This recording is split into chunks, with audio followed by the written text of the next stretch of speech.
Hello students, how are you all? This is Anup sir, your English teacher. Students, in the last video, we had completed half of our lesson, that is Ishwaran the storyteller. Now, in this video, we will continue the same lesson and complete in the same video. So, let's start with the lesson. At this point, Ishwaran would leave the story unfinished and get up mumblingly. I will be back after lighting the gas and warming up the dinner. Mahindra, who had been listening with rapt attention, would be left hanging. When he returned, Ishwaran would not pick up the thread of the story right away. Mahindra would have to remind him that the conclusion was pending. Well, a veterinary doctor was summoned to revive the animal. Ishwaran would shrug casually. 2 days later, it was led away by its mahout to the jungle. Students, here, rapt attention means completely fascinated or absorbed by what one is seeing or hearing. Picked up the thread of the story means would not restart the story from where he left in order to arouse curiosity. Veterinary doctor means a doctor who specializes in treating animals. The word summoned means called. The word shrug means to raise one's shoulders slightly and momentarily to express doubt, ignorance, or indifference. So, students, after this, Ishwaran would leave the story incomplete. In a low voice, he would say that he would return after lighting the gas stove to warm the dinner as they were getting late for the meal. Mahindra would be curious to know what happened next and would feel disappointed that Ishwaran had left the story unfinished. On returning, he would not continue with story as he wanted to arouse curiosity in Mahindra. Mahindra, who would be eager to know the ending, would ask Ishwaran to conclude the story. That means to finish the story. Ishwaran would just say casually that a veterinary doctor was called to bring the elephant back to consciousness, and after 2 days, the mahout would take the elephant back to the jungle. Well, how did you manage to do it? Ishwaran, how did you bring down the beast? So students, here Mahendra was curious to know that how did the young Ishwaran manage to overpower the huge elephant? It has something to do with a Japanese art, I think, sir. Karate or Jiu-Jitsu it is called. I had read about it somewhere. It temporarily paralyzes the nervous system, you see. So students, here Ishwaran replies that he performed the Japanese martial art. He said it was either karate or Jiu-Jitsu. He had read about it somewhere, that the martial art somehow makes the person unconscious by disturbing the nervous system of that person. Not a day passed without Ishwaran recounting some story packed with adventure, horror, and suspense. Whether the story was credible or not, Mahindra enjoyed listening to it because of the imitable way in which it was told. Ishwaran seemed to more than make up for the absence of a TV in Mahendra's living quarters. Students, here the word credible means able to be believed, convincing. The word imitable means unique. So students, every day Ishwaran would narrate one or the other story full of adventure, horror, and thrill. Sometimes Mahendra felt that the story was a fiction, but still He enjoyed listening to it because of the unique way in which it was narrated by Ishwaran, as there was no television set at the place where they lived. These stories were a source of entertainment for Mahendra. One morning, when Mahendra was having breakfast, Ishwaran asked, "Can I make something special for dinner tonight, sir? After all, today is an auspicious day. According to tradition, we prepare various delicacies to feed the spirits of our ancestors today, sir." Students, here the word auspicious means good. The word delicacies means tasty food. The word spirits means soul of the dead. And the word ancestors means elders of the family. So students, one morning Mahendra was having his breakfast. At that time, Ishwaran asked him if he could prepare a special meal for the dinner, as it was an auspicious day. He added that on that day they prepare special food for the souls of the dead elders of their family. That night, Mahendra enjoyed the most delicious dinner and complimented Ishwaran on his culinary skills. He seemed very pleased, but unexpectedly launched into a most garish account involving the supernatural.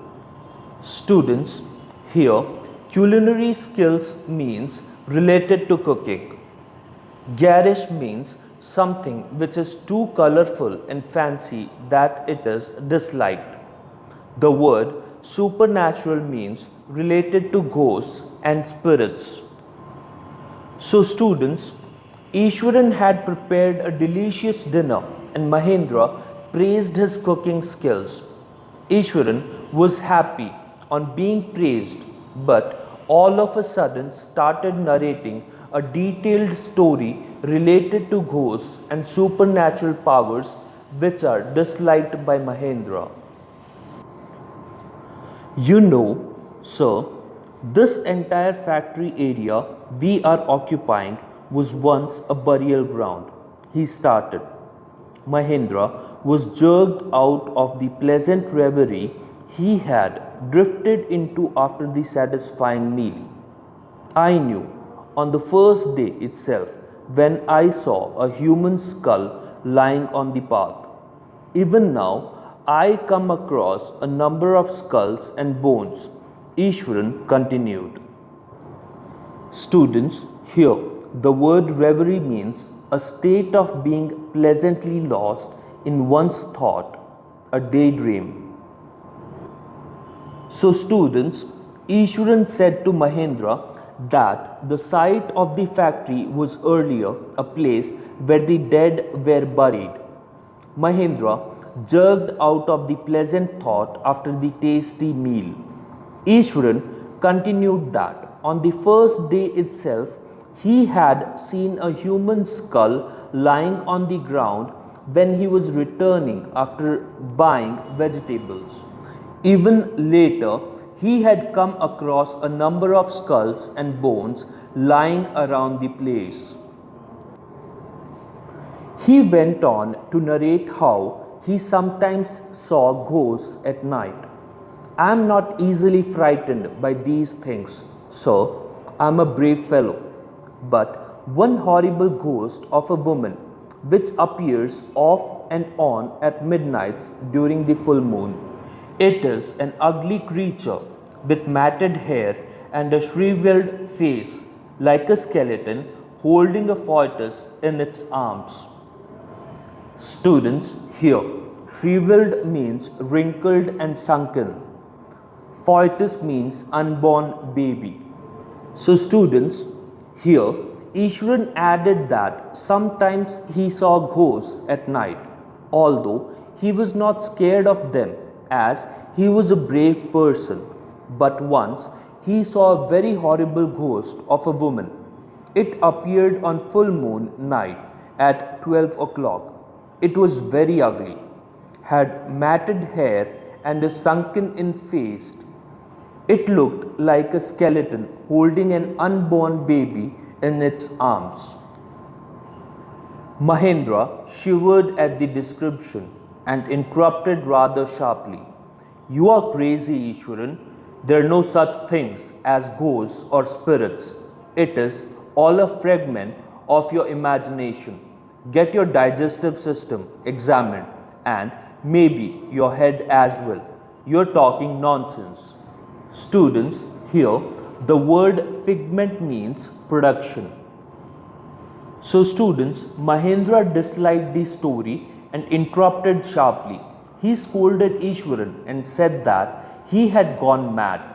Mahendra said that ghosts did not exist. He added that it was Ishwaran's imagination.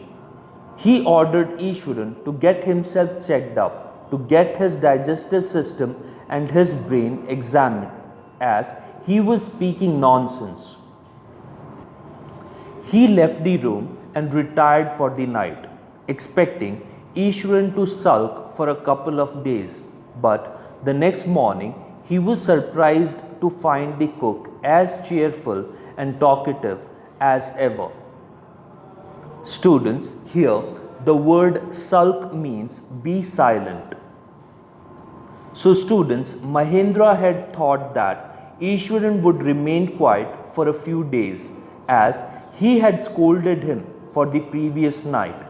He was astonished to see a cheerful and talkative Ishwaran the next morning.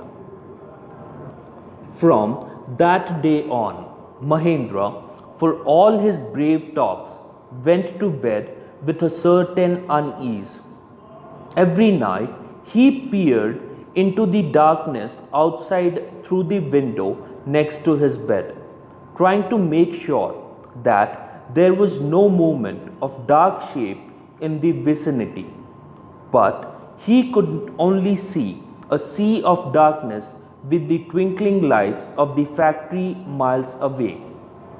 Students, here the word vicinity means nearby area. So, students, from that day onwards, Mahendra showed that he was very brave, but on the contrary, he was uneasy because of the story Ishwaran had narrated. Every night, before going to bed, he peered out of the window next to his bed to assure himself that there was no ghost around. He did not see any ghost but only saw darkness and the twinkling lights of the factory far away. He had always liked to admire the milky white landscape on full moon nights, but after hearing Ishwaran's story of the female ghost, he avoided looking out of his window altogether when the moon was full. So, students, before listening to the story, Mahendra liked watching the white colored landscape on a full moon night, as Ishwaran had told him that on a full moon night a female ghost haunted that place. He stopped looking out of the window that night as he was afraid bumping into the ugly ghost. One night, Mahendra was woken up from his sleep by a low moan close to his window. At first, he put it down to a cat prowling around for mice, but the sound was too guttural for a cat. He resisted the curiosity to look out lest he should behold a sight which would stop his heart. But the wailing became louder and less fallen. He could not resist the temptation anymore. Lowering himself to the level of the window sill, he looked out at the white sheet of moonlight outside. There, not too far away, was a dark, cloudy form clutching a bundle. Mahendra broke into a cold sweat and fell back on the pillow, panting. As he gradually recovered from the ghastly experience. He began to reason with himself and finally concluded that it must have been some sort of auto suggestion, some trick that his subconscious had played on him. Students, here the word moan means cry sound.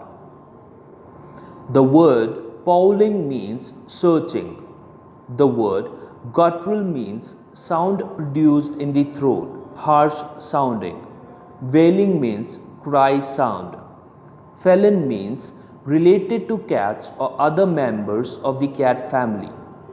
The word panting means breathing heavily. Gustally means causing horror and fear. Autosuggestion means subconscious adoption of an idea which one has originated oneself. So, students, one night, as Mahendra was asleep, he was awakened by the sound of someone crying. He thought that it could be a cat looking for mice and tried to go back to sleep. The sound became more harsh and seemed to be a human sound. Mahendra wanted to peep out of the window but stopped himself as he was afraid that if he saw a ghost he would even die. The crying sound became louder and it did not appear to be sound of a cat. Mahendra could not stop himself, so he bent down and lifted his head slightly in order to see outside the window. In the white colored moonlight, Mahendra saw that ghost was appearing to be in white shape. It was holding a bundle in his hand. Mahendra panicked. He was breathing heavily and fell back on the bed. After some time, he recovered from the scary experience and thought that probably his subconscious mind was showing him the ghost as he had been thinking of it. He assured himself that actually there was no ghost and it was his mind playing trick on him. By the time he had got up in the morning, had a bath and came out to have his breakfast, the horror of the previous night had faded from his memory. Ishwaran greeted him at the door with his lunch packet and his bag. Just as Mahendra was stepping out, Ishwaran grinned and said, "Sir, remember that other day when I was telling you about the female ghost with a fetus in its arms? You were so angry with me for imagining things. Well, you saw her yourself last night. I came running, hearing the sound of moaning that was coming from your room." Students, here the word grinned means smiled broadly. So, students, by the time Mahendra woke up, took his bath and came out for breakfast, he had forgotten the ghostly experience of the previous night. Ishwaran greeted him, gave him the lunch box and his bag. As Mahendra was about to leave, Ishwaran smiled and said that the other day Mahendra had scolded him for discussing the ugly ghost. Last night, Mahendra himself saw it. Ishwaran had heard Mahendra's cries the previous night and came to his room. A chill went down Mahendra's spine. He did not wait for Ishwaran to complete his sentence. He hurried away to his office and handed in his papers, resolving to leave the haunted place the very next day. Students, here the word spine means backbone. The word resolving means deciding. Handed his papers means resign. Haunted means a place visited by ghosts. Resolving means deciding. So students, Ishwaran's comment scared Mahendra once again. He did not hear him further and hurried off to his office. He decided to resign from his job and leave the haunted place. He could not live there any longer. So students, this is all about this lesson. We have completed this lesson in the second video. So this is Anup sir saying thank you and goodbye.